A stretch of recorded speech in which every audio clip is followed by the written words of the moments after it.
सारे बच्चों को मेरा सादर प्रणाम, दंडवत प्रणाम। आज समरी है, तो जब तक लोग ज्वाइन करें हम थोड़ा छोटा सा भजन कर लेते हैं। आज गदाधर पंडित जी का अपीयरेंस है, जो राधा रानी जी स्वयं है महाप्रभु की लीला में। तो हम थोड़ा छोटा सा भजन कर लेते हैं। तो आपको भी आता है तो आप मेरे साथ ज्वाइन कर लीजिए। जय राधा माधव जय कुंज विहारी, जय राधा माधव जय कुंज विहारी, जय गोपीजन वल्लभ जय गिरिवरधारी, जय गिरिवरधारी, जय यशोदानंदन जय ब्रजजन रंजना, जय यशोदानंदन जय ब्रजजन रंजना,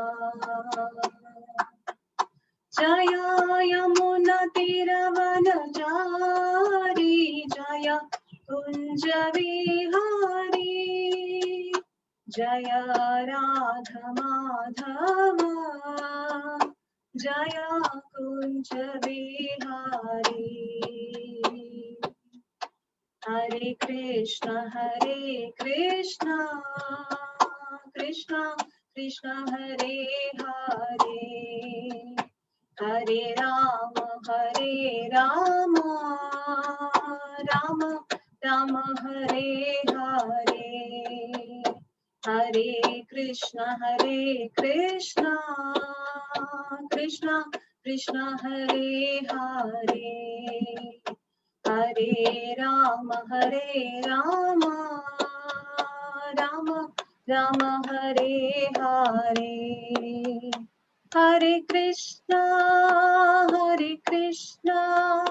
कृष्ण कृष्ण हरे हरे, हरे राम राम राम हरे हरे, हरि बोल हरि बोल हरि बोल हरि बोल। जय गौर गदाधर जय गौर गदाधर जय गौर गदाधर जय गौर गदाधर। जय जय श्री राधे कृष्ण। हरे कृष्ण। आज हम भगवद गीता के 10, 11 और 12 अध्याय का समरी करेंगे। तो मैं अभी पीपीटी शेयर करूंगी, तो अगर आपको देखने में कोई प्रॉब्लम है तो आप मुझे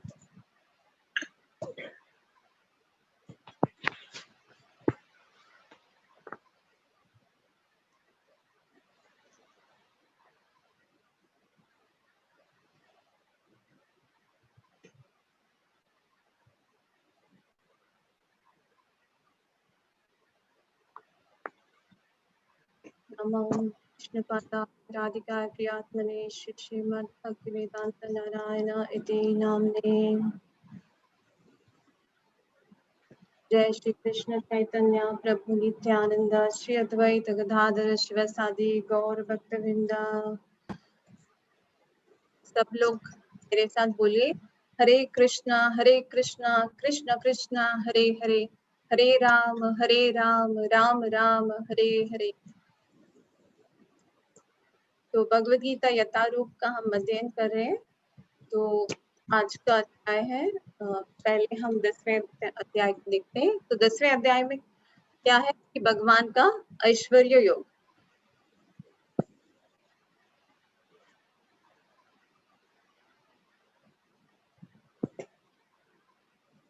तो इसमें 3 चीजें हैं। तो पहला, भगवान उसमें बताते हैं प्रत्येक वस्तु का वो उद्गम है, वो सोर्स है, स्रोत है। और दूसरा, गीता का सार जो भगवद गीता का चतुश्लोकी बोला गया वो आता है इस चैप्टर। और दूसरा सर्वत्र, भगवान अपने जो ऐश्वर्य है जो सर्वत्र दिखाई देता है उसकी हमको एक थोड़ी सी झलक देते हैं, इसके बारे में बता रहे हैं। तो ये तीसरा श्लोक है, इसमें भगवान बोल रहे हैं कि यो माम जम यो माम जन्मानाद, मीन्स अजन्मा है, वो अनादि है, जावेति लोक महेश्वरम, और मैं लोकों का महेश्वर हूँ। इस तरह से भगवान बोल रहे हैं कि मैं अजन्मा अनादि हूँ, जो मुझे अजन्मा अनादि और समस्त लोगों का स्वामी जानता है, वो मनुष्य मोह रहित होकर और संपूर्ण पापों से विमुक्त हो जाता है। तो कौन है जो भगवान को सही तरह से समझने का जो अंडरस्टैंडिंग है कि वो अजन्मा अनादि और सर्वलोक महेश्वर है, और इसको सब लोग नहीं समझ पाते। हम देखते हैं कि भगवान के जो वृंदावन लीला में ब्रह्म विमोहन लीला आपने सुना होगा कि ब्रह्म जी भी वो सोच में पड़ जाते हैं कि ये कैसे परब्रह्म हो सकता है। ये बालक जो सारे गोपों के साथ गाय चराने जाता है, उनके साथ खेलता है और उनका जूठ खाता है, वो परब्रह्म कैसे होता है। इसको टेस्ट करने के लिए ब्रह्मा जी भी उनके गायों को चुरा कर ले जाते हैं और गोपालों को चुरा के ले जाते हैं। तो भगवान अपने प्रकाश से, अपने शक्ति से गोपाल और गायों को एक्सपांड कर देते हैं, बना देते हैं, विस्तार कर देते हैं। तो तब ब्रह्मा जी को समझ में आता है कि हाँ ये परब्रह्म है और समाया है। तो कहने का तात्पर्य है कि ब्रह्मा जैसे सृष्टिकर्ता है जो जगत के, वो भी भगवान को समझ नहीं पाते, उनकी लीलाओं को, ऐश्वर्य को। और क्योंकि ब्रज के जो ऐश्वर्य है वो माधुर्य से लग गया है, इसलिए वो समझ नहीं पाते हैं लीला। तो भगवान बोलते हैं कि गुणों का ऐश्वर्य, तो जगत में जो भी गुण है, बुद्धि, ज्ञान, सत्य, क्षमा, मनोनिग्रह, इंद्रियो निग्रह, दुख, भय, अभय, मृत्यु, जो भी गुण देखते हैं वो सब भगवान से तपस्या, समता, हिंसा, तो सारे गुण ऐश्वर्य, जीवों में जो भी गुण दिखाई देता है वो भगवान से उत्पन्न होते हैं। तो ये ऐश्वर्य है। और आगे आता है सार, भगवद गीता का सार, क्योंकि इसको सार क्यों कहा गया कि ये चार जो है ये बहुत ही इम्पोर्टेंट श्लोक है, 8, 9, 10 और 11। तो भगवद गीता का बीज मंत्र या चतुश्लोक बोलते हैं ना, ऐसा बोला गया है। तो 8वां श्लोक है कि अहम सर्वस्य प्रभवो, मैं सबका प्रभु हूँ, अतः सर्वम प्रवर्तित, सब कुछ मुझसे आता है, उद्भूत होता है। इति मत्वा भजन्ते मां भाव संविता, और जो बुद्धिमान है वो क्या करते हैं, प्रेम पूर्वक भगवान के इस भाव रूप से उनकी भक्ति, भजन करता है। तो हम देखते हैं कि भक्ति में 3 स्टेप्स है, बोला गया है कि संबंध, अभिधेय और प्रयोजन। ये 4 श्लोक जो है, इसमें 8वें श्लोक में हमको संबंध, अभिधेय और थोड़ा प्रयोजन का भी लग मिलता है, और 9th श्लोक में अभिधेय के बारे में दिया है, और 10th और 11th में प्रयोजन के बारे में। तो हम यहाँ देखते हैं कि हमारा संबंध क्या है, क्योंकि हम सर्वस्य प्रभु हो, क्योंकि हम और सर्व प्रवर्तते, सर्व प्रवर्तते, सब कुछ मुझसे आया। तो इस तरह से हमारा अटूट संबंध है। तो और उनका भजन करना है, तो इनका भजन करके कैसे करना है, भाव रूप, भावनात्मक भाव, प्रेम के भाव से करना है, ये बोल। और 9th की क्या बोल रहे हैं कि कैसे होते हैं, भक्त के बारे में बोलते हैं भगवान कि मेरे भक्त कैसे, मत चित्ता मदगता प्राण बोधयंता परत, क्योंकि उनके चित्त और प्राण जो है वो हमारे और वो आपस में परस्पर क्या, मेरी लीला कथाओं का गुणगान करते हैं और उसी में नित्यम तुष्यंती च रमन्ति च, माने वो खुश रहते हैं। इस तरह से भगवान के बारे में भगवान बोल रहे हैं कि कैसे वो अभिधेय क्या, प्रोसेस क्या है।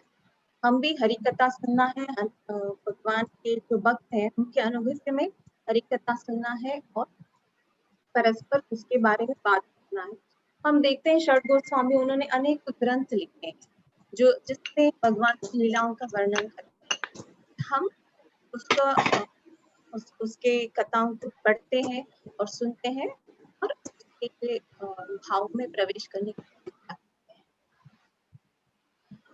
और 10 में बोला गया देशम सतत युक्तानाम भजताम प्रीतिपूर्वकम ददादि बुद्धि योगम तम येन माम उपयन्ति ते। माने जो प्रेम पूर्वक मेरी सेवा करने में निरंतर लगे रहते हैं उनको ददामी बुद्धि योगम, क्योंकि मैं बुद्धि योग दे देता हूँ। ऐसा कि मुझ में इतना बुद्धि नहीं है कि मैं शास्त्र पढ़ूं, वो सारे जो भगवान जो है वो हमारे अंदर चैत्य गुरु के रूप में है। तो भगवान यहाँ बोल रहे हैं जो सतत युक्तानाम भजताम प्रीतिपूर्वकम, अगर मेरा भजन प्रीतिपूर्वक करता है तो मैं उसे बुद्धि योग देता हूँ। ददामी बुद्धि योग, मैं उसे बुद्धि योग देता हूँ जिससे वो मुझको प्राप्त कर सकता है, मुझे वापस आ सकता है। हम देखते हैं कि ध्रुव महाराज का एग्जाम्पल लेके, तो वो छोटे से बालक थे जब वो तपस्या करने के लिए वन में गए थे। पर जब और उनको उनके गुरु नारद ने बोला था एक मंत्र ओम नमो भगवते वासुदेवाय से चैंट करने के लिए, उन्होंने पूरी मन से तपस्या की, श्रद्धा से किया, कठोर तपस्या किया और 6 महीने में भगवान की साक्षात्कार। पर भगवान के आते ही उनका क्या स्तुति करना है उनको नहीं पता है, क्योंकि उन्होंने पढ़ा नहीं है शास्त्र, बालक है। पर जब भगवान ने उनके सर पे अपने शंख को रखा तब उनके मुंह से ऐसे ऐसे स्तुतियां निकली भगवान की कि क्योंकि भगवान ने उनको वो बुद्धि योग दे दिया। तो यही बता रहे हैं भगवान कि मैं उनको बुद्धि देता। और नेक्स्ट इज तेषमेवानुकंपार्थ महामति, क्योंकि अनुकंपा से भगवान जो है जीव पर अनुकंपा करने के लिए उनके हृदयों में वास करते हैं और प्रकाशमान दीपक से अज्ञान का अंधकार को दूर करते हैं। तो नाशमाया भावस्तु ज्ञान दीपेन भास्वत, तो ज्ञान की से भगवान उस अंधकार को दूर करते हैं और वो भक्तों के हृदय में वास। अगर हम देखें कि अन्य मार्ग जो होते हैं जहाँ पे ज्ञानी उसको ज्ञान की लालसा है, योगी को मुक्ति की लालसा है और भोगी को भोग की लालसा।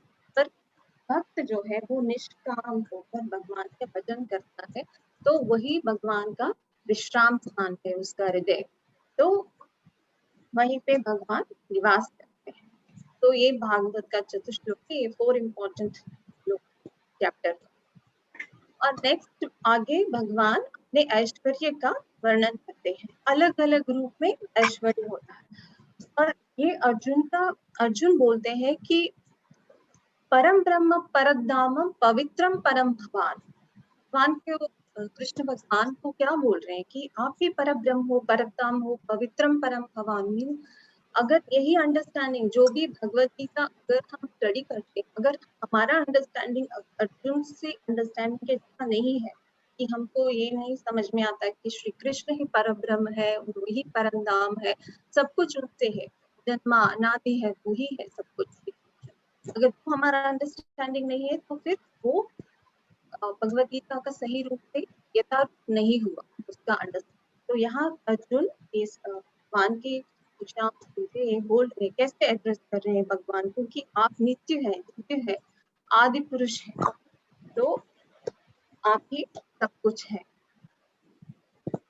और ये केवल अर्जुन का ये नहीं है अभिप्राय, ये सब अतितो देवल व्यास स्वयं चैव रवीश ने, माने जैसे नारद ऋषि, देव ऋषि नारद, असित देवल व्यास जैसे ऋषियों का भी यही मत है कि आप ही परम ब्रह्म है। तो आगे भगवान अपने ऐश्वर्य के बारे में बताते हैं कि अहम आत्मा उदकेचा, माने मैं सबका हृदय में वास करने वाला। जैसे कैसे भगवान सबके हृदय में रहते हैं परमात्मा के रूप में, तो समस्त जीवों के हृदय में स्थित परमात्मा और सारे जीवों का आप ही मध्य और अंत हो। तो आगे बोलते हैं कि जैसे मैं आदित्य हूँ, सूर्यों में विष्णु, प्रकाश में तेजस्वी सूर्य, मारुतों में मरीचि, नक्षत्रों में चंद्रमा हूँ, और वेदों में सामवेद, जैसे हमको 4 वेद है उसमें बोल रहे हैं मैं सामवेद, और देवों में स्वर्ग का राजा देवेंद्र है, और इंद्रियों में मन है। अभी सभी इंद्रियां जो है वो मन के अधीन है, मन को कंट्रोल कर सकता है, इसलिए इंद्रियों में मन हूँ, और समस्त उनमें जीवियों में जीवन की शक्ति हूँ, चेतना। जीवन की शक्ति चेतना नहीं है, देन जीव इज लाइक डेथ उसका। और समस्त रुद्रों में शिव हूँ, यक्षों और यक्ष तथा राक्षसों में संपत्ति के देवता कुबेर, और वसुओं में अग्नि, और पर्वतों में मेरु। मेरु पर्वत है जो समुद्र मंथन के टाइम में ही यूज हुआ था, मंथन के टाइम। ऋषियों में भृगु, जो भृगु ऋषि है वो हम देख सकते हैं, उनका पाद चिन्ह जो है वो नारायण के वक्षस्थल पे है। अगर तिरुपति का नाम सुना है तो तिरुपति के जो स्थल पुराण है उसमें वर्णन आता है कैसे कैसे भृगु ऋषि जो वैकुंठ लोक में जाते तो वो सारे ब्रह्मा शिव और नारायण में कौन किसी को क्रोध नहीं आता, कौन सत्गुण में स्थित है, वो परीक्षा करने के लिए जाते हैं। तब वो एक स्टोरी आती है, तब नारायण जब वैकुंठ में पहुंचते हैं तो भृगु अपने पाद से भगवान के वक्षस्थल को ऐसे मारते हैं, पर भगवान फिर भी क्रोधित नहीं होते, और उनके होते आपके पैरों पे शायद मेरे कठोर वक्षस्थल को छूकर उसको दर्द हुआ होगा करके उसके बाद सेवन करते। इस तरह से भाष्यों में भृगु हूँ, और वाणी में दिव्य ओंकार हूँ, समस्त यज्ञों में पवित्र नाम का कीर्तन। तो नाम के बारे में कितना भी बताया जाए वो कम है। यहाँ भगवान बोल रहे हैं कि सारे यज्ञों में जो भी यज्ञ उसमें श्रेष्ठ यज्ञ कौन सा है, नाम कीर्तन। नाम और नामी अभिन्न है, क्योंकि भगवान खुद नाम है, तो इसलिए यहाँ बोल रहे हैं कि पवित्र नाम कीर्तन मैं हूँ। समस्त अचलों में हिमालय, तो हिमालय जो अचल है, जो मूव नहीं कर सकता, चल नहीं सकता, उसमें हिमालय।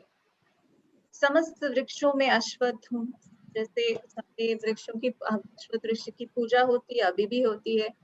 देव ऋषियों में नारद हूँ, गंधर्वों में चित्ररथ, और सिद्ध पुरुषों में कपिल मुनि।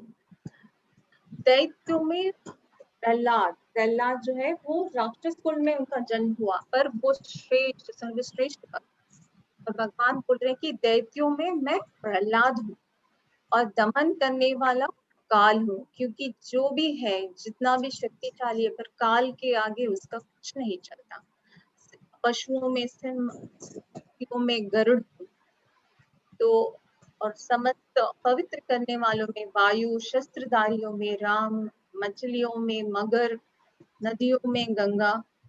तो इस तरह से भगवान बोल रहे हैं कि सारे सृष्टियों का आदि मध्य अंत मैं हूँ, और विद्याओं में आध्यात्म विद्या जो सर्वश्रेष्ठ है। बहुत सी ब्रांचेस हो गए लर्निंग की, पर कौन सा ब्रांच है, तो हमारा खुद के आत्म के बारे में देखा है ज्ञान, वही सर्वश्रेष्ठ ज्ञान। और भगवान में छल भी है, वो छलियों में जुआ हम देख सकते हैं कैसे धर्मराज तो खुद धर्म के पुत्र और दूसरे धर्म में जानने वाले, उनके मति को भी जुआ ने हर लिया था। तो भगवान में सारी चीजें, पूरे छलियों में मैं जुआ भी, तेजस्वियों का तेज, साहसियों का साहस, और बलवानों का बल। तो और दंडों में, साधनों में जो शासन करने के दंड, और रहस्यों में मौन, अगर मौन रहा जाए तो कोई रहस्य सीक्रेट का भी बाहर नहीं, तो रहस्यों में मौन, विमानों में ज्ञान है। ये एक्चुअली बहुत चीजें बताते हैं, मैंने कुछ वहाँ पे डाल दिए थे। तो इस तरह से भगवान ये जैसे कि एक हिंट दे रहे हैं कि मेरे ऐश्वर्य का क्योंकि वो अनंत है ईश्वर। और सृष्टि का बीज जनक मैं हूँ यहाँ पर मैं। आगे दूसरे श्लोक में भी भगवान बताते हैं अहम बीज प्रदा पिता, इस सबका पिता मैं हूँ, सब प्राणियों का। तो यहाँ भगवान बोल रहे हैं कि इतना विशद ज्ञान की आवश्यकता क्या है, इतना ये अलग अलग करने की। ये जान लो कि ये सब कुछ जो है वो मेरे एक अंश मात्र, ये पूरा ब्रह्मांड जो है वो मेरे अंश मात्र से यहाँ पे है। तो कितना महान होगा उनका शक्ति, उनकी जो असीम ऐश्वर्य, क्योंकि जो भी देख पा रहे हैं जो भी है वो भगवान बोल रहे हैं एक अंश मात्र से मैंने उसको धारण किया। अभी जैसे हम देखते हैं ये जो ऐश्वर्य भाव है वो ब्रज में भी भगवान का ऐश्वर्य है, पर वो जग जाता है उनके माधुर्य से, वो ऐश्वर्य डग जाता है कि उन्होंने गोवर्धन पर्वत को अपने छोटी उंगली से 7 दिन उठा दिया। हाँ बोलो। पर ब्रजवासियों ने फिर भी नहीं सोचा कि ये भगवान है। उन्होंने सपोर्ट के लिए अपनी खुद की लकड़ियां सब उसके पीछे डाल दी कि वो भी थोड़ा सपोर्ट कर दे उनको। तो माधुर्य जो है वो ऐश्वर्य से भी ऊपर है। भगवान का ऐश्वर्य हमने देखा बहुत असीम है, पर उससे भी बहुत पावरफुल है ये भगवान का माधुर्य जो। तो यशोदा मैया के सामने ये ऐश्वर्य टिक नहीं पाता, वो भाग जाता। तो यही चैप्टर 10 का अध्याय 10 का सारांश था कि भगवान अपने उत्तम सारे वस्तुओं का उत्तम बताते हैं। और जो चतुश्लोकी हमने देखा कि कैसे 4 श्लोक जो इम्पोर्टेंट है जिसमें एसेंस है, भगवान अपने आप को सर्वलोक महेश्वर बोल रहे हैं, जिसमें संबंध अभिधेय और प्रयोजन का हमने देखा। और नेक्स्ट इज ऐश्वर्य का झलक दिखा। अभी ऐश्वर्य क्यों दिखा रहे हैं प्रभु?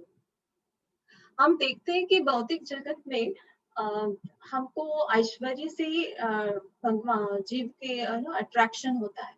अगर किसी का कोई बहुत ही सुंदर है देखने में, या फिर उसके पास बहुत धन है, या फिर बहुत विद्या ज्ञान है, ज्ञान संपन्न है, या बहुत ही लाइक फेमस है, तो इस ऐसी चीजों से क्या है जीव का हृदय आकृष्ट होता है।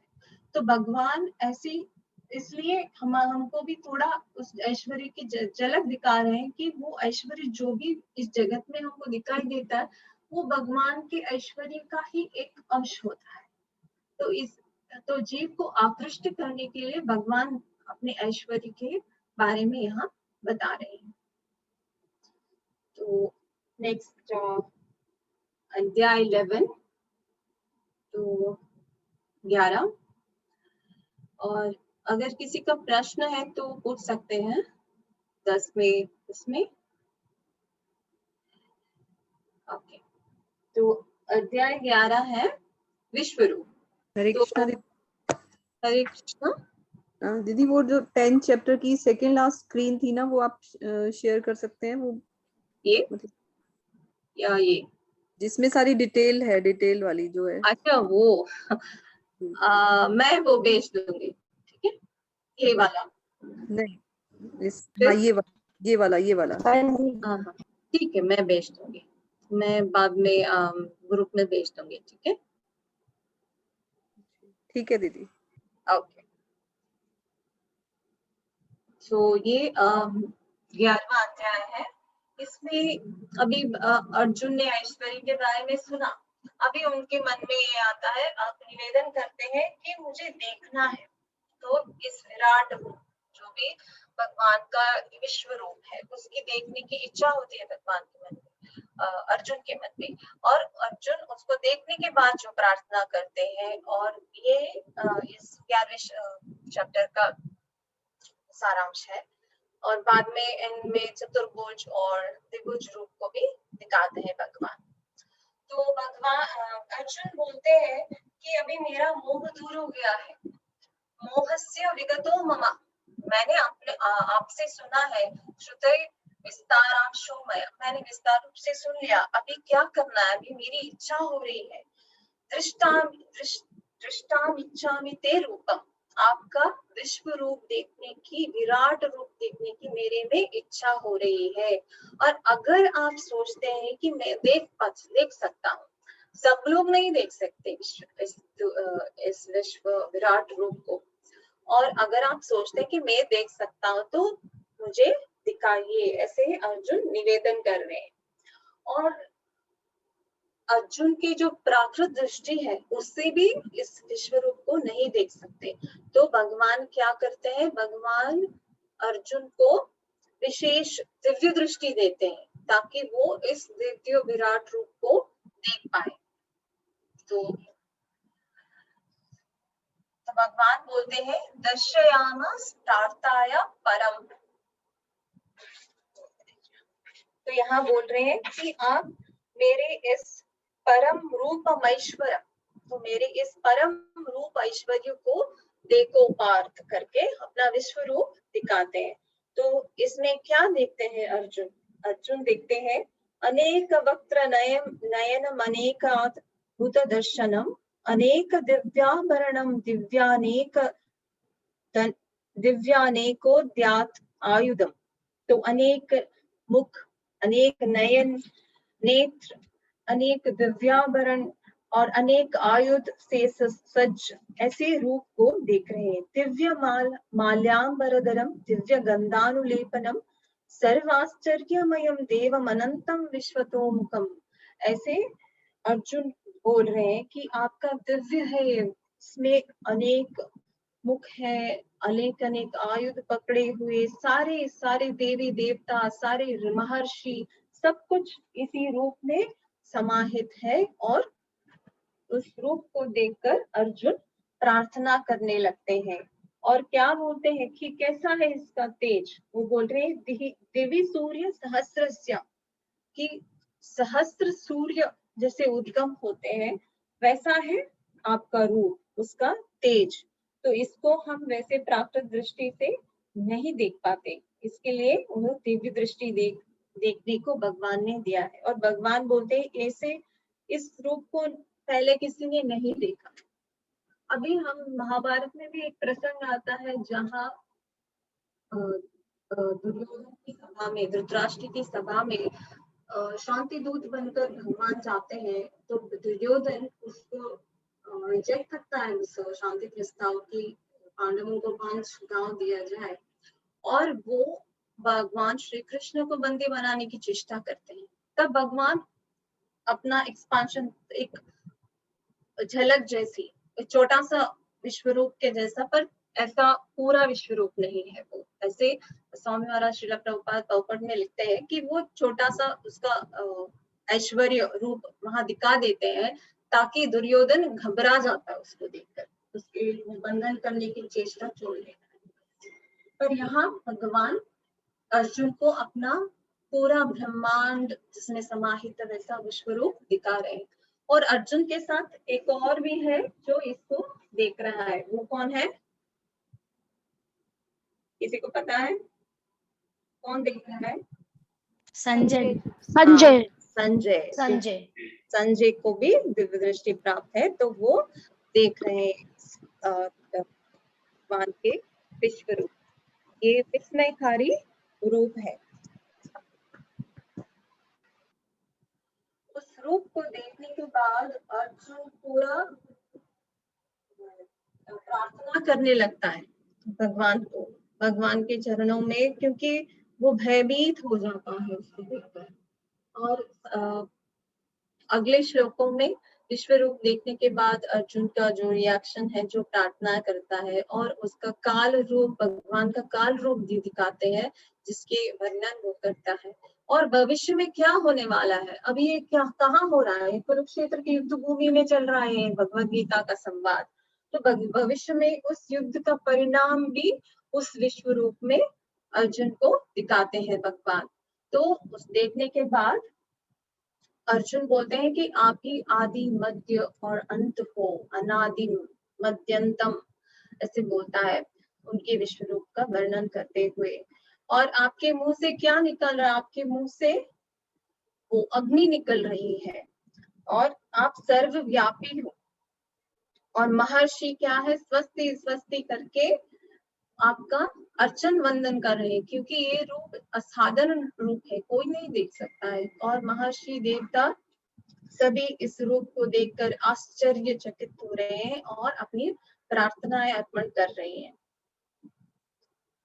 और अर्जुन ने उस रूप में देखा जैसे कि योद्धा जो है, जैसे नदियां जाके समुद्र में प्रवेश करती है या फिर अग्नि में जैसे पतंग जाके प्रवेश करते हैं, उस तरह से ये सारे उनके मुंह में जा रहे हैं। भगवान का ये काल रूप का वर्णन है कि उनके मुंह में वो निकल रहे हैं भगवान। सारे जो भी होता है कुरुक्षेत्र के, जो भी दोनों सैन्यों में जो भी युद्ध करने गया, वो सब भगवान के मुंह के अंदर जा रहे हैं।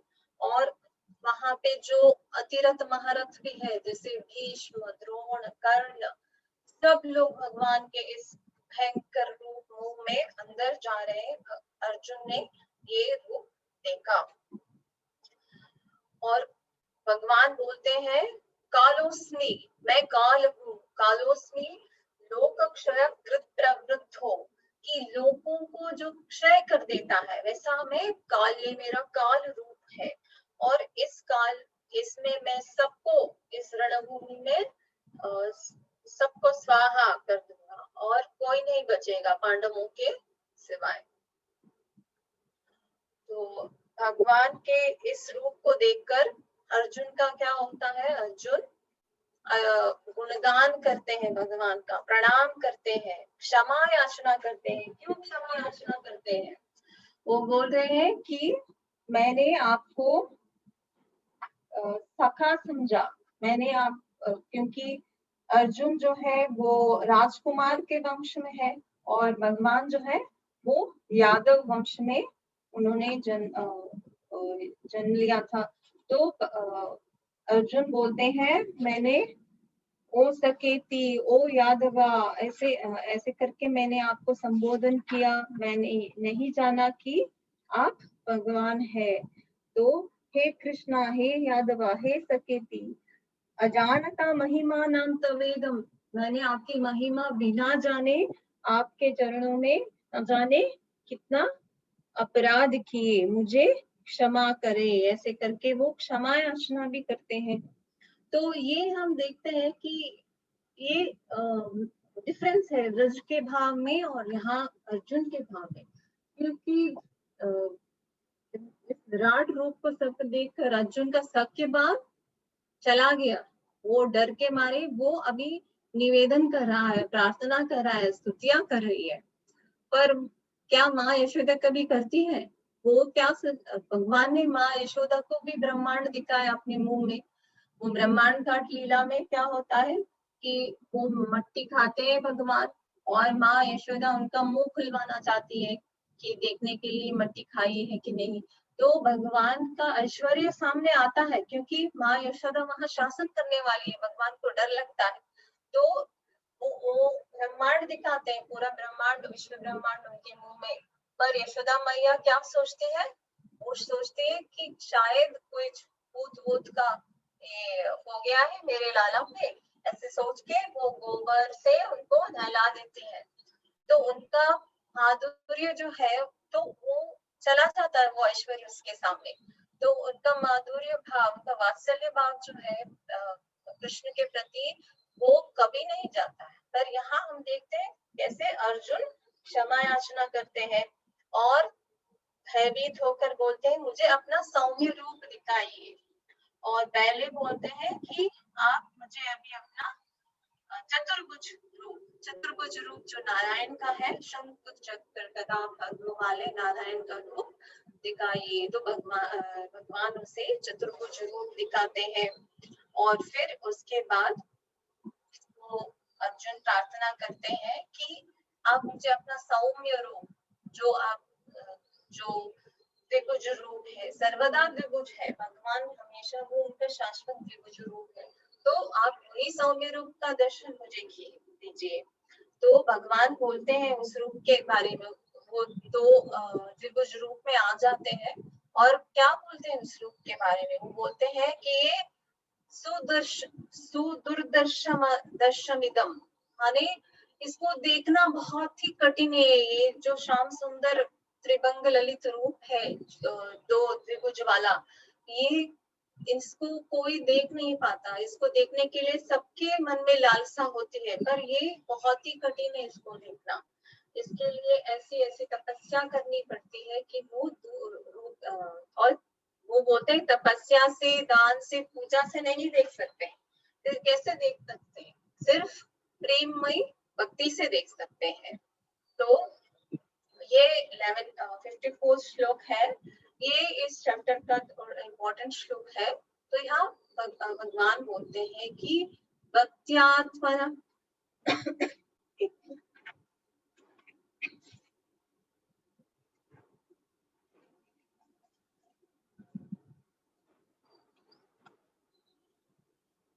भक्त्यात्मनन्या शक्य अहमेवं विदोर्जुना, मानी मेरी अनन्य भक्ति द्वारा कैसे प्राप्त कर सकते हैं, कैसे देख सकते हैं उस सुंदर श्याम सुंदर रूप को? मेरे अनन्य भक्ति, अनन्य माने कोई और अभिलाषा नहीं। हम भक्ति का अगर डेफिनेशन देखते हैं तो उसमें बोलते हैं अन्याभिलाषित शून्यम ज्ञान कर्मादि अनावृतम अनुकूलेन कृष्णानुशीलनम भक्तिर उत्तमा, माने कोई और अभिलाषा नहीं सिवाय भगवान के प्लेजर के लिए, उनकी प्रीति के लिए हम भक्ति करते हैं, कोई अभिलाषा के बिना भक्ति करना। तो इसी तरह भक्त्या, जो भी अनन्य भक्ति से मेरी भक्ति जो करता है उसके द्वारा ही वो इस रूप को समझ सकता है, ये द्विभुजा वाले रूप को देख सकता है, जिस रूप में मैं तुम्हारे समक्ष खड़ा हूँ। और इसी प्रकार मेरे साक्षात दर्शन भी किया जा सकता है, किससे? अनन्य भक्ति से। और केवल इसी विधि से तुम मेरे ज्ञान के रहस्य को प्राप्त पा सकते हो। ऐसे ये बोल रहे हैं कि कैसे उनको प्राप्त किया जा सकता है, और कोई मार्ग नहीं। तो ये इस का चैप्टर का सारांश है। जैसे भगवान से निवेदन करते हैं अर्जुन, और भगवान उनको विश्व रूप, विराट रूप दिखाते हैं, और भगवान उस रूप को देखकर अर्जुन प्रार्थनाएं करते हैं और उनसे चतुर्भुज रूप और द्विभुज रूप में आने की प्रार्थना करते हैं। और भगवान बताते हैं कि कैसे भक्ति द्वारा इसको हम देख सकते हैं, उनके इस सुंदर त्रिभंग ललित रूप को। तो यही है उसका सारांश। और अगला अध्याय है हमारा भक्ति योग, जो 12वां अध्याय है। तो very important chapter for us. तो भगवान अपने बारे में बताते हैं इसमें, और भक्ति के पर्याय जो अलग अलग मार्ग है, तो जिससे भगवान की भक्ति अलग अलग स्तर है, वो उसके बारे में बताते हैं। और अपने भक्तों के बारे में बताते हैं कि मेरे भक्त कैसे हैं, शुद्ध भक्त के जो स्वभाव होता है। तो अर्जुन प्रश्न करते हैं भगवान से कि एवं सतत युक्ता ये भक्तास्मां पर्युपासते ये चाप्याक्षरं ज्ञातम् तेषां के योग वित्तमम्। तो कौन सा मार्ग अच्छा है? वो पूछ रहे हैं कि जो सतत रूप से हमेशा आपकी भक्ति में, सेवा में सदैव तत्पर रहते हैं, कि वो मार्ग पूर्ण है कि जो आपके निर्विशेष ब्रह्मा की पूजा करते हैं, उस निर्विशेष ब्रह्मा के रूप में भगवान के जो पूजा करते हैं, उसमें समाहित हो जाना चाहते हैं, कौन सा मार्ग पूर्ण है? इसे प्रश्न करते हैं। तो भगवान बोलते हैं नेक्स्ट श्लोक में,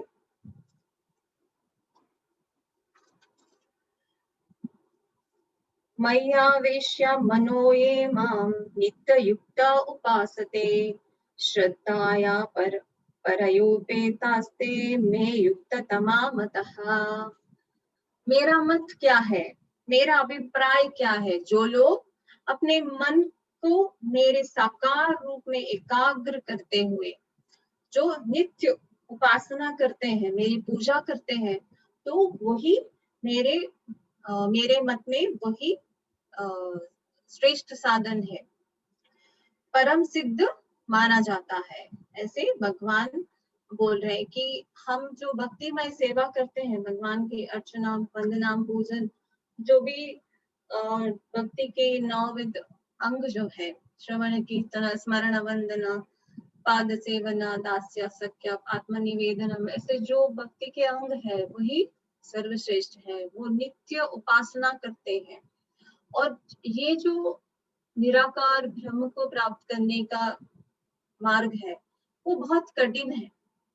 तो क्योंकि वहां पे किसकी सेवा करेंगे, कोई रूप नहीं, कोई नाम नहीं है, सिर्फ एक निराकार ब्रह्म ज्योति। वो भी क्या है, वो हमारे गुरुवक बताते कि कुछ शास्त्रों में बताया गया कि वो भगवान के आभा है, उनकी प्रभा है, जो ब्रह्म ज्योति है। तो अगर इतना कष्ट उठाकर जो ब्रह्म ज्योति में जाके लीन होना चाहते हैं और वहां पे टिके रहना और मुश्किल हो जाता है, क्योंकि फिर से अगर मन विचलित हुआ वहां पे भी फिर से वापस मृत्यु लोक में आके इसी जनन मरण के चक्कर में फंसने का डर रहता है। तो भगवान बोलते हैं कि क्लेशो अधिका, इस मार्ग में क्लेश अधिक है, क्योंकि और ये सहज नहीं है। जो देहधारी है, क्योंकि जीव तो देहधारी है, उसके लिए ये जो निर्विशेष ब्रह्म का उपासना का मार्ग है वो बहुत ही क्लेशदायक है, ऐसे भगवान बोल रहे हैं। और इसमें अभी भक्ति के अलग अलग स्तर बताते हैं कि आप कैसे भक्ति कर सकते हैं। तो पहले जैसे आंतरिक इंद्रियों से, आंतरिक इंद्रिया हम जैसे मन बुद्धि से भगवान का भक्ति करते हैं। बाह्य इंद्रिय जो हमारे कर्मेंद्रिय है और ज्ञानेंद्रिय है, उनके द्वारा भक्ति। और कर्म फल का त्याग करना और भक्ति के अलग स्तर, इनका वर्णन आता है। तो मयेव मना आदस, माने मन के द्वारा प्रेम से शुद्ध भक्ति के जो मन और बुद्धि भगवान के भक्ति में स्थिर हो जाता है, वैसी भक्ति करना। अगर पर ये हाई स्टेज है कि मन और बुद्धि पूरी तरह से भगवान के इसमें मग्न है, पूरी तरह से अर्पित है उनके चरणों में। अगर ये नहीं कर सकते तो भगवान बोलते हैं अभ्यास करो, अभ्यास करो कि अपने मन को बुद्धि को लगाओ। वो कैसे अभ्यास करते हैं, कैसे अभ्यास करना, अपने इंद्रियों को लगा के ही हम अभ्यास करते हैं इस भक्ति योग का। तो इस तरह से हम धीरे धीरे से कृष्ण में अपना मन और बुद्धि को केंद्रित कर सकते हैं। अगर वो भी नहीं कर सकते तो क्या बोलते हैं, मत कर्म परमो भवा, क्योंकि तो आप अगर वो नहीं कर सकते तो जहाँ कृष्ण प्रज्ञा का जिस तरह से भगवान का नाम कीर्तन वो सब एक्टिविटीज होता है, उसमें आप योगदान दो, अपने कर्मों को उसमें सहयोग दो। जैसे हम बोलते हैं तन मन धन, मन उसमें आखिर आता है, पहले हम धन और तन से सेवा करते हैं, क्योंकि मन पूरी तरह से अर्पण नहीं होता है, वो तो बाद में होता है। तो तन धन से उनका भागवत सप्ताह जैसे ऑर्गेनाइज कर सकते हैं, उनका बुक्स का डिस्ट्रीब्यूशन कर सकते हैं। इस तरह से अलग अलग जो भी कृष्ण के भक्ति का प्रचार का ऐसे कार्यों में आप कर्म कर सकते हैं। अगर वैसा भी नहीं कर सकते तो क्या बोलते हैं, सर्व कर्म फल त्यागम, आप अपने वर्णाश्रम धर्म में रहकर ही, जो भी वर्ण है, जो भी आश्रम है, जो 4 आश्रम बताए गए, जो भी आश्रम है आपका, उसी में रहकर आप अपना कर्म करो, पर कर्म का फल के बारे में मत सोचो, उसका त्याग कर दो, उसके फल के त्याग करके कर्म करो। अगर वो भी नहीं कर सकते देन भगवान बोलते हैं कि यदि कृष्ण का स्मरण कठिन है तो फिर ज्ञान मार्ग कर सकते हैं। और आगे बोलते हैं ध्यान ज्ञान से अच्छा है, क्योंकि ध्यान करने से किस पे, परमात्मा पे ध्यान करते हैं। इनमें ज्ञान जो है वो एंड आपको ध्यान की ओर लेके जाता है। और उससे भी अच्छा है जो पहले बताया कि कर्म फल का त्याग करना, कि जो भी है उसको त्याग करके मन की शुद्धि प्राप्त कर सकते हैं, निष्काम रूप से कर्म करना। तो इस तरह से अलग अलग ऑप्शंस देते हैं भगवान की, कैसे भक्ति के अलग स्तर है जिसमें आप अपने आप को लगा सकते हैं। भक्तिमय सेवा में शुरू करना है, कहीं पे तो शुरू करना है, किस स्तर पे है हम खुद जानते हैं, हम कौन कौन से स्तर पे हैं और कौन कौन से स्तर से हम ऊपर, लक्ष्य है कि ऊपर जाना है, पर शुरू कहीं से करना है। तो आगे भगवान अपने भक्तों के बारे में बताते हैं, भक्तों के स्वभाव के बारे में बताते हैं, उनके अलग अलग क्वालिटीज जो है उसका वर्णन करते हैं। आगे 8 श्लोक, ये छोटा सा चैप्टर है, इसमें 20 श्लोक है, तो 8 श्लोक भगवान इसमें अपने भक्तों का ही गुणगान किया। तो भक्तों का स्वभाव के बारे में, भक्त कैसे दयालु है, करुणामयी है, किसी पे द्वेष नहीं करते, निरहंकार है, इस तरह से भगवान अपने शुद्ध भक्तों की स्तुति के बारे में हमको बता रहे हैं। जैसे शुद्ध भक्त के पास सभी अच्छे गुण होते हैं, और जो अभक्त होते हैं, जो भोगी होते हैं, जो तमोगुण में व्यक्त होते हैं, उनके पास कोई अच्छे गुण नहीं होते, क्योंकि वो इसी भोग की लालसा में, काम वासनाओं में फंसकर, जो राग द्वेष में फंसकर अपना पूरा समय, एनर्जी उसी में दे देते हैं, और वो उनको गलत कार्य करने पर भी प्रेरित करता है। वो किसी से द्वेष नहीं करते। यहाँ हम देखते हैं ये डिवोटी है जो व्याध था, जो मारता था दूसरे प्राणियों को जंगल में, पर नारद ऋषि ने उसको, उसका हृदय परिवर्तित कर दिया और उसको अपना शिष्य बना लिया। तो अगली बार जब नारद ऋषि आते हैं उसको देखने के लिए, तो वो नारद ऋषि जो उनके गुरु हैं, अभी उस व्याध, अभी वो भक्त बन गया है, उसको देखकर वो प्रणाम नहीं कर रहा है। पहले वो अपने जो उत्तरी है, जो शल्य है, उससे साफ कर रहा है कुछ जमीन पर, और उसके बाद उनको दंडवत प्रणाम कर रहा है। तो नारद जी ने पूछा कि ऐसा क्यों, आपको तो प्रणाम करना चाहिए आपके गुरुदेव को देखते ही। फिर उन्होंने बोला कि वहां चींटियां हैं, अब तो इससे मैं हटा रहा था ताकि उनको कोई कष्ट ना हो। तो इस तरह से दयालु, उसका जो भी वो पहले हत्या करता था, वो व्याध था, हंटर, अभी उसको वो चींटियों को भी हर्ट नहीं कर सकता। इस तरह का गुण है उसका, जो अपने को स्वामी नहीं मानता, जो स्वामी होकर भी, जो उड़ीसा के जो राजा है, वो भगवान जगन्नाथ के सामने झाड़ू लगाते हैं उनके रथ यात्रा के पहले। तो इस तरह से वो स्वामी नहीं मानता है अपने आप को, पर भगवान का दास मानता है। और सुख दुख में समभाव रहता है, सहिष्णु है, सदैव आत्मतुष्ट रहता है। तो हम ये परीक्षित महाराज का जो हिस्ट्री आता है, तो परीक्षित महाराज पूरे भूमि का राजा थे, चक्रवर्ती राजा, पर उनको बताया गया कि 7 दिन है अभी जीने के लिए।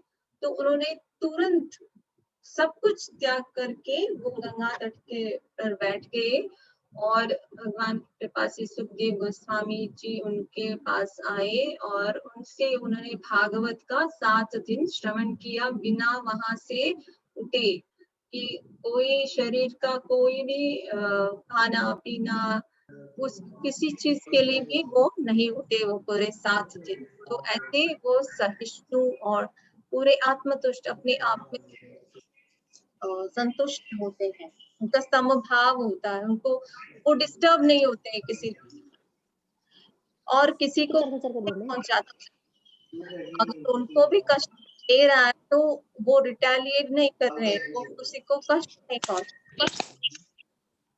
हम देखते हैं प्रहलाद महाराज के जीवन में, जैसे सांपों जब तक बोलते में रहते डाल दिया। कान को दे रहे थे, जैसे कान बोलते कहते कुछ नहीं। हरी बोल। किसी की आवाज आ रही है, प्लीज म्यूट कर दीजिए। तो सिंह के सामने उनको बेच दिया, उनको अनेक अनेक तरह के तकलीफें दी, पर वो हमेशा समचित्त रहे। वो सुख दुख भय या चिंता उनको कभी, उनको पता, वो सिर्फ नारायण नारायण करके भगवान का नाम ले रहे थे और भगवान उनको हर विपत्ति से बचा रहे थे। तो वो मुझे अत्यंत प्रिय है। वो ऐसे भक्त जो है वो अत्यंत प्रिय है। नरसिंह भगवान जब उनका जो रूप था, उनको देखकर सब लोग भयभीत हो गए, उनके पास जाने से डर रहे थे। पर कौन उनके पास गया? प्रहलाद महाराज उनके पास गए। और जैसे कि एक सिंह जो अपने छोटे से बच्चे को गोद में लेता है, ऐसे नरसिंह भगवान ने उनको अपने गोदी में बिठाया और उनको चाटने लगे। और भक्त कभी भगवान के किसी भी रूप से भयभीत नहीं होता है। ध्रुव महाराज को भी हम देखते हैं कैसे उन पर भगवान की कृपा हुई। वो हमेशा दृढ़ थे कि आप उनके गुरु ने जो मंत्र दिया उस पे दृढ़ रहे और भगवान का साक्षात्कार किया। और जब भगवान का साक्षात्कार हुआ और वो सोच रही थी, मैं ये तो डायमंड मिल रहा है, मैं तो वो कांच के टुकड़े के पीछे पड़ा था। क्योंकि उन्होंने कैसे तपस्या स्टार्ट किया था कि उनको उनके पिता से बड़ा राज्य मिले, इस उद्देश्य से उन्होंने शुरू किया। पर जब उनको भगवान के दर्शन साक्षात्कार हुए तो उनको पता चला कि वो कैसे कांच के टुकड़ों के पीछे भाग रहे हैं। जैसे जब उनको माणिक डायमंड ही मिल रहा है वहां पे, तो इस तरह से उनको कोई भोग चीजों की लालसा नहीं रही थी भक्तों को।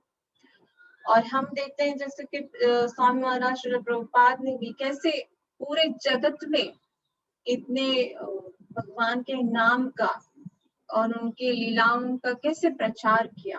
क्योंकि वो एक निष्ठ होकर परम लक्ष्य बनाकर श्रद्धा पूर्वक समर्पित रूप से कार्य करते हैं। वैसे भगवान को ऐसे भक्त जो है अति प्रिय है। हमारे सारे गुरु वर्ग जो है वो ऐसे नाम कीर्तन के प्रचार में व्यस्त है। और हम देखते हैं जैसे हरिदास ठाकुर, उन पे भी कितने विपत्तियां आई, पर जो भी उनको पीट रहे थे उनको वो दुख नहीं था कि बस और वो सिर्फ हरिनाम करना नहीं छोड़ रहे थे। अगर वो हरिनाम करना छोड़ देते तो उनका पिटाई भी बंद हो जाता। जब काजी ने बोला था कि उनको 21 मार्केट प्लेसेस में पीटना है, पर उन्होंने कभी नहीं छोड़ा नाम का जप करना। शरीर छोड़ना मंजूर था उनको, पर नाम जप नहीं। ऐसे भक्तों के गुण हैं अनेक। और भगवान बोलते हैं कि मुझे मेरे भक्त, ऐसे भक्त अत्यंत प्रिय है। तो इसी के साथ उसका सारांश खत्म होता है। तो हमको यही सीखना है कि साधु संग में हरि भजन करना है और उसी से, क्योंकि भगवान को भक्त अति प्रिय है। तो भगवान को प्रिय प्राप्त करने के लिए सुलभ आसान तरीका है कि किसी शुद्ध भक्त के चरणाश्रित हो जाना है और उनके चरण पकड़ने से हमको भगवान भी मिल जाएंगे। तो इसी के साथ हमारे तीनों अध्याय का सारांश समाप्त होता है। किसी का कोई प्रश्न है?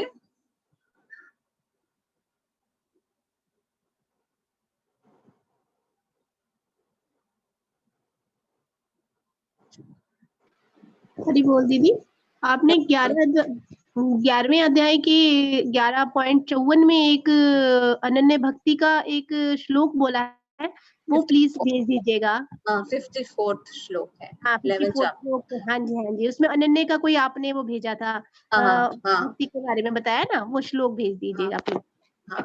Thank you. हरी बोल।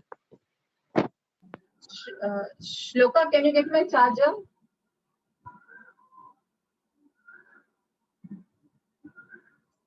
हरे कृष्ण दीदी। ओके, मैं अपना चार्जर लेके आती हूँ, 1 minute. My laptop is out of charge. 1 minute.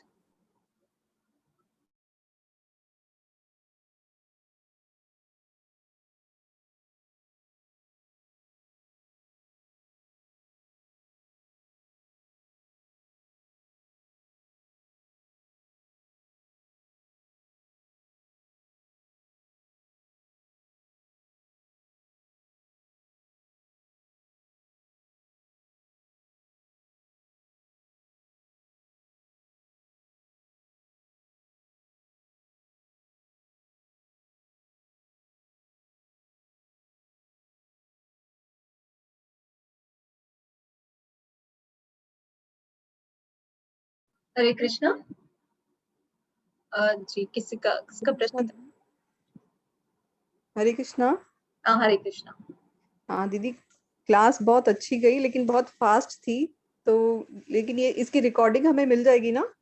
हाँ रिकॉर्डिंग मिल जाएगी, क्योंकि मुझे और 3 चैप्टर करने थे ना 1 घंटे में, तो शायद नहीं, बहुत अच्छा किया। ऐसे लग रहा था जैसे बच्चों की क्लास चलती है ना, हमारे बच्चों की, वैसे ही लग रहा था कि हमारी क्लास चल रही है।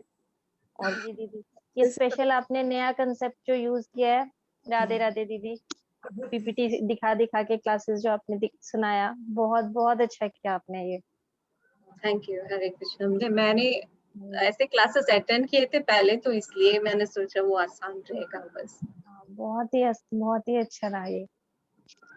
दीदी राधे ये राधे दीदी। स्क्रीन्स भी हम दोबारा से देख सकते हैं? कैसे देख सकते हैं? आप पीडीएफ फाइल या भेज सकते हैं हमें, क्योंकि ऐसे इससे शायद रिकॉर्डिंग किया है, गीतांजलि दीदी ने रिकॉर्डिंग शुरू किया था, तो वो शायद उस रिकॉर्डिंग में ये सब आने चाहिए, पीपीटीज उसी में। हरे कृष्ण दीदी, वीडियो आप ना पीपीटी अलग से अगर शेयर करोगे तो सही रहेगा, क्योंकि वीडियो रिकॉर्डिंग वाला फाइल बहुत बड़ा हो जाएगा। तो अच्छा मोस्टली अच्छा मैं ऑडियो रिकॉर्डिंग शेयर करूंगी, कि वीडियो रिकॉर्डिंग के लिए उन लोगों को, बहुत सारे लोगों को व्यूज करने में भी प्रॉब्लम होगा, मुझे गूगल ड्राइव में शेयर करना पड़ेगा। ओके ओके फाइन फाइन, तो मैं पीपीटी शेयर कर दूंगी ग्रुप में, ठीक है।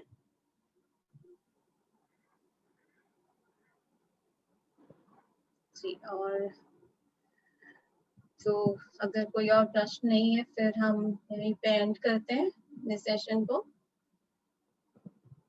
ठीक है। हरे कृष्णा, राधे राधे। राधे राधे। हरे राधे कृष्ण। राधे दीदी। हरे कृष्णा दीदी। हरे कृष्णा हरे दीदी। कृष्णा दीदी। राधे राधे। राधे। दंडवत प्रणाम। राधे राधे। हरे कृष्णा। धन्यवाद प्रणाम हरे दीदी। कृष्णा दीदी। दंडवत प्रणाम। हरे कृष्णा दीदी। दंडवत प्रणाम। हरे कृष्णा, धन्यवाद।